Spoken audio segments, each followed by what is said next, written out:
Hello everyone. So we are starting with a new chapter, that is cell, the unit of life. A very important chapter, of course, not only for your PUC or for your NEET examination. So even in your next academics also, you will be having these particular concepts as the basics. So very important chapter, guys, and we will take enough time and study each and every part of a chapter very clearly with a proper diagrams also. Okay, we shall start with the basics today. So what exactly is a cell? We all know already that we have a very common definition. What is cell? Cell is a basic unit of life. But why do we call it as a basic unit of life?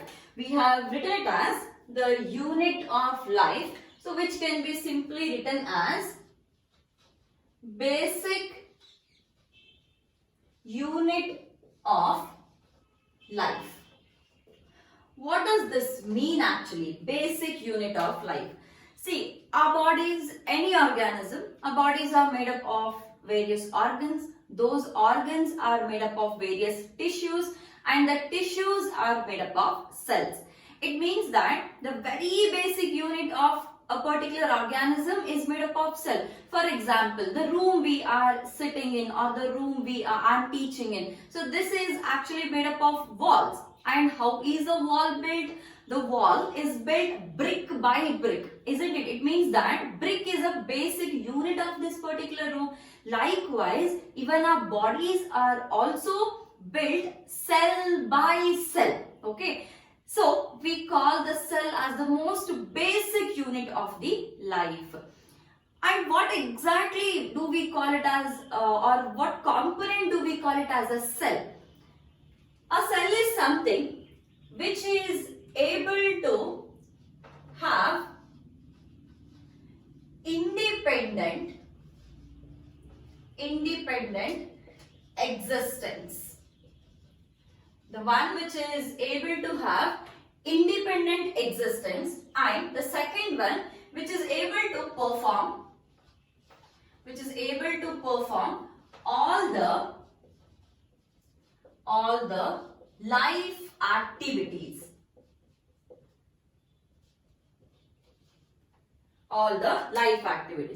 Very important and very meaningful statements, guys. What do you mean by this independent existence? See, right now, we human beings are multicellular organisms, isn't it? So, if you take one single cell from our body, probably that may not survive because our cells or our body is meant to function in a group which is called as an organ or an organ system. Whereas, if you consider one single cell, see, we have a few microorganisms which are unicellular in nature. Now, let's consider this as one single microorganism. This microorganism which is unicellular, this can actually stay single. It is not necessary that this one single cell should always be present in a group. It is not necessary. Even though this is single, then also it can survive. It means that even this particular cell as a singly, it can survive independently without the help of a next cell. Hence, we call it as an independent existence. Whereas, in case of a tissue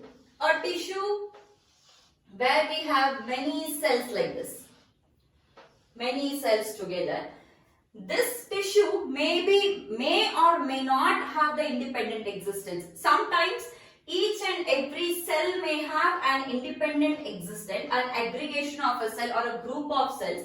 They may or may not have the independent existence. Whereas sometimes if the cell is single, then probably it may not survive. It should be in a group. However, there is a chance or there is an option that the cell can survive independently also.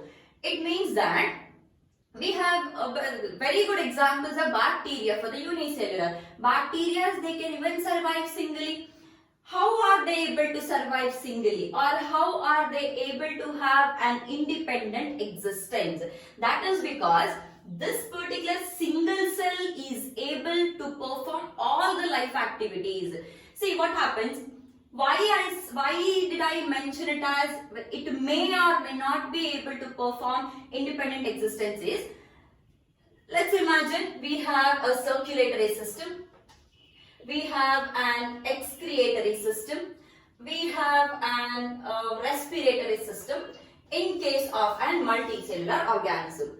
Now, when this is a case, if you take out the circulatory system cells, then the excretory system cells and respiratory system cells will not be able to perform the function of circulatory system. What I meant to tell is, circulatory system cells are A, excretory system cells are B, respiratory system cells are C. This has to do circulation, this has to do excretion, and this has to do respiration. If you take off the cells A, if you just take off all the cells A, then who will do the job of cells A? Isn't it? So in this case, we cannot take it as an independent existence, and this happens only in the multicellular systems. But whereas in case of prokaryotes or in case of the unicellular organisms, this one single cell is able to perform the circulation, excretion, respiration, digestion, all the other activities, etc. and etc. Everything is done by single cell. It means that this cell is able to perform all the life activities, isn't it? See, the reason why we call the cell as basic unit of life is because a cell can have an independent existence. Of course, in the multicellular organism, you may not find it, but at a very basic level, the cell can definitely have an independent existence. Why it is having independent existence? That is because the cell is able to perform all the life activities at that particular stage.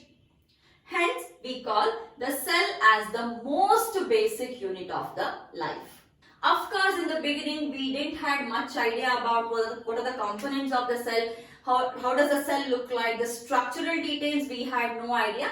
But as in the microscopes were invented and there was a real development in the discovery of the microscopes or development in the microscopy, we got to have a better understanding of the cell. So we will see a bit historical background, who discovered cell, what is the cell theory and all now. We all know that it is Robert Hooke, the first person who we usually remember when we study about the cell is Robert Hooke. Robert Hooke discovered cell in the year 1665. Robert Hooke discovered the cell in the 1665. But what you have to remember here is the cell which was discovered by Robert Hooke was a dead cell. It was a dead cell, and he discovered the dead cell in the cork cells, of Quercus plant. In the cork cells of Quercus plant, and cork cells, these are the dead cells, isn't it? So Robert Hooke, he discovered the cell in the year 1665, but the cell which was discovered by Robert Hooke was a dead cell. Then who discovered the living cell? Living cell was discovered by Anton van Leeuwenhoek. Anton van Leeuwenhoek, who is also called as father of microbiology. Anton van Leeuwenhoek, he is the one who discovered the living cell. He discovered the living cell, and he is also called as father of microbiology.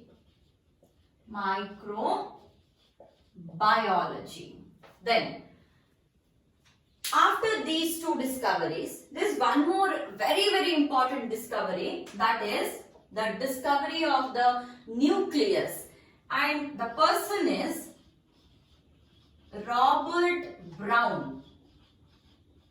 Robert Brown, in the year 1835, he discovered nucleus.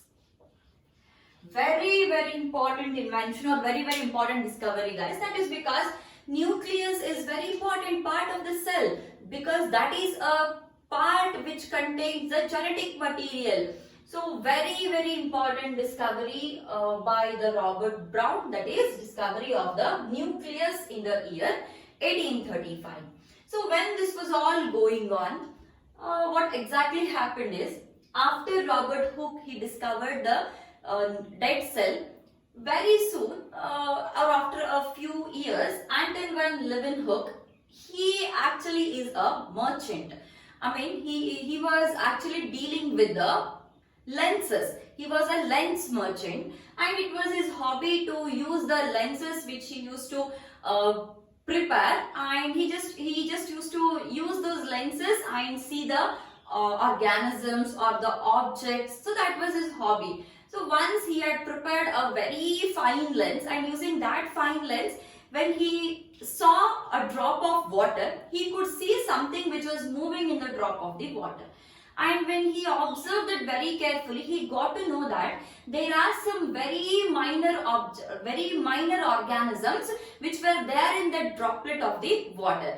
So that was the first idea which actually struck in the mind of Anton van Leeuwenhoek, and that idea made a way, that idea paved him a way to discover the living cell. Later on, he again prepared much more finer lens, and using that much more finer lens, he actually saw the first living cell. And he is also the person who actually made a very important development in the field of the microscopy. The first microscope was also developed by Anton van Leeuwenhoek. So he is known for many things. He is known for the development in the microscopy. He is known as the father of microbiology. He has great achievements in the field of biotechnology and many other fields also.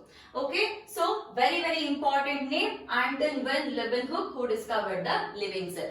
After many years of Anton van Leeuwenhoek, see, after many years of Robert Hooke, Anton van Leeuwenhoek came up. Anton van Leeuwenhoek, after many years of him, Robert Brown came up. Fine. But however, after a few years of the Robert Brown, when all those developments, as soon as Anton van Leeuwenhoek came, the development in the microscopy started, and after that microscopes were developed. So gradually, or along with that, the developments in the cell also came up, because using those developments in the microscopy, we could see various parts of the cell actually.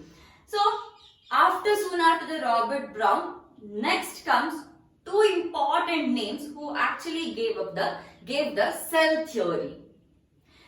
It can be asked as 2 marks question in your board examination about the cell theory, 3 marks question also, or otherwise it can be asked in the NEET also. Very, very important theory. So we'll see what exactly is this cell theory now. Two important scientists, that is Matthias Sliden and the Theodor Schwann. Matthias Sliden, who is a German botanist, and Theodor Schwann, who is a British zoologist. So in the year 1838, Matthias Sliden, he actually studied the plants. He made a study on plants because he is a German botanist. Now what he concluded was, he gave a conclusion that plants are made up of cells. Plants are made up of cells, and these cells together are made up of tissues. Hence, the plants are made up of cells which make up different type of tissues. Which make up different types of tissues. This was a conclusion which was given by Matthias Sliden. What he observed was, plants are made up of cells, and these cells make up different types of tissues. So plants are made up of cells which actually make up different type of tissues. So this is the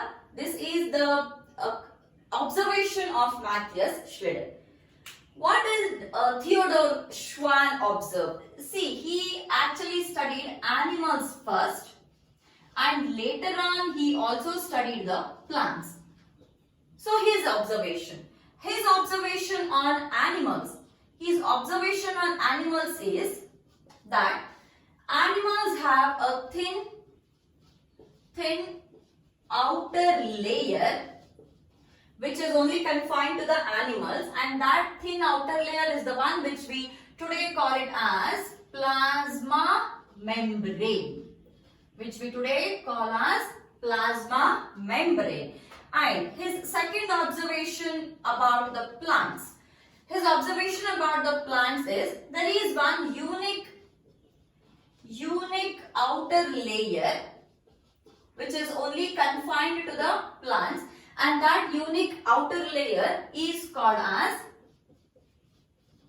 cell wall, which we have named it today. So animals, there is a thin outer layer in the animals, and that outer layer today we call it as plasma membrane.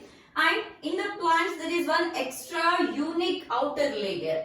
There is one extra unique outer layer which is only confined to the plants, and that is the one which we call it as cell wall today. So these are the observations of Matthias Schlitten and Theodor Schwann. When they both together, they tried to put forth a cell theory, but there was one question. We are speaking about the cell, but how did that cell originate? Where did that cell come from? That answer is not given by Matthias Schlitten nor Theodor Schwann. That question was answered by Rudolf Virchow in the year 1855. So the observations of Rudolf Virchow is very, very important statement again. Omnis cellula, omnis cellula, e cellula, omnis cellula, e cellula. What does this mean? It simply means that cells exist from pre-existing cell. Cells exist from pre-existing cell.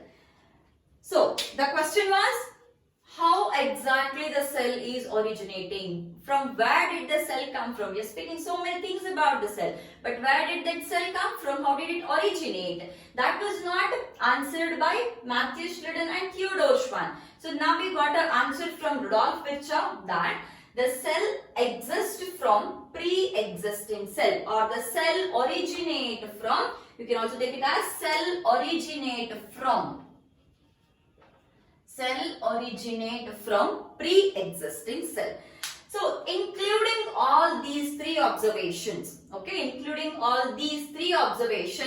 cell theory was put forth by Matthias Schlitten and Theodor Schwann. It's very famously called as Schlitten and Schwann theory. Either it can be called as cell theory, or it can be called as Schlitten and Schwann theory. Cell theory, which is also called as Schlitten and Schwann theory.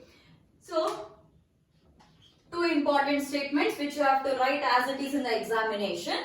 The first statement is, all living organisms are made up of cells and products of cells. Cells and products of cells. All living organisms are made up of the cells and products of cells. This is the first statement.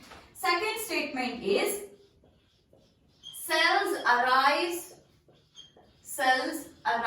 from pre-existing cells. Cells arise from pre-existing cells. These are the two statements which you have to remember for the cell theory or otherwise Schleiden and Schwann theory. In case if they ask in which year the cell theory was given, the cell theory was given from the year 1838 to 39, because these are the findings of Schleiden and Schwann. And Schleiden, he gave his findings in the year 1838 and Schwann gave his findings in the year 1839. So the cell theory was put forth from the year 1838 to 1839. And the observations are, or the statements are, all living organisms are made up of the cells and the products of cells, and the cells arise from pre-existing cells. So all both the explanations we have just seen before. Now we'll take up a small introduction to the cell. I mean not the discovery of the cell. We'll just see what exactly a cell is made up of, what are different types of cells, what are different shapes of cells, or the sizes of the cells. We'll first take up the sizes of the cells. Size of the cell. Smallest cell.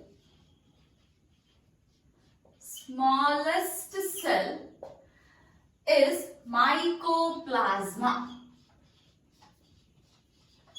It is mycoplasma, which is 0.3 micrometers. But remember, mycoplasma is a cell without a cell wall. This is without cell wall. Now, the smallest one again, the smallest cell with the cell wall. The smallest cell with cell wall is bacteria. It is bacteria, which is around 3 to 5 micrometers. But here the difference is, this is with cell wall. This is with cell wall. Mycoplasma without cell wall. Bacteria is with cell wall. These are the smallest. Now coming to the biggest cell.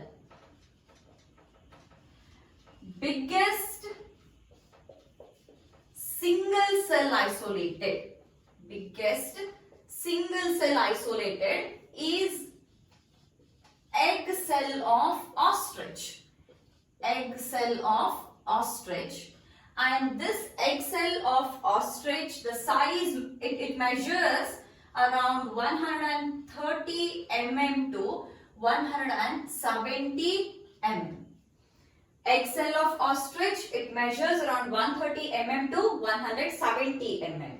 And then again, biggest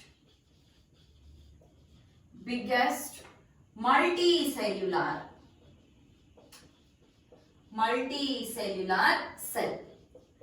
Multicellular organism cell. It can be human RBC.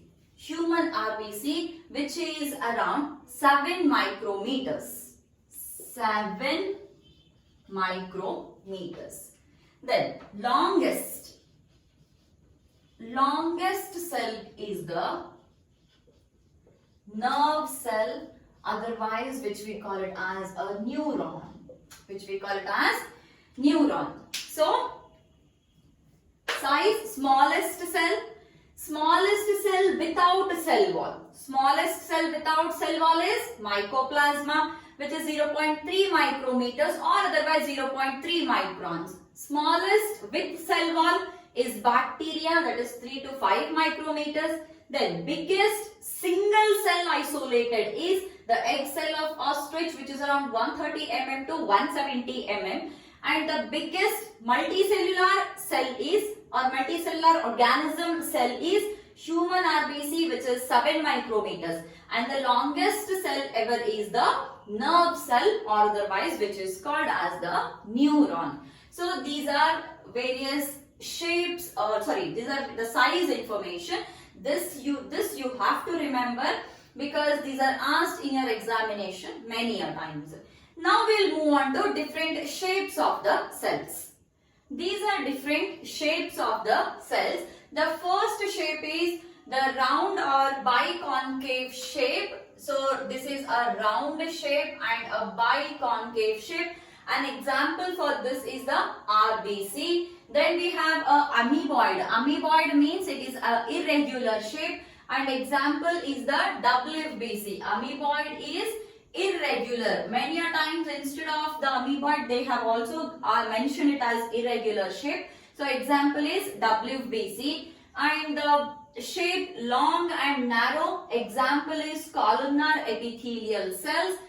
Remember, for the round and biconcave, the example is RBC. For the amoeboid or irregular shape, the example is WBC. For the long and narrow shaped cells, the example is columnar epithelial cells. And for the branched and long shape of cell, it is the nerve cell, otherwise which is also called as neuron.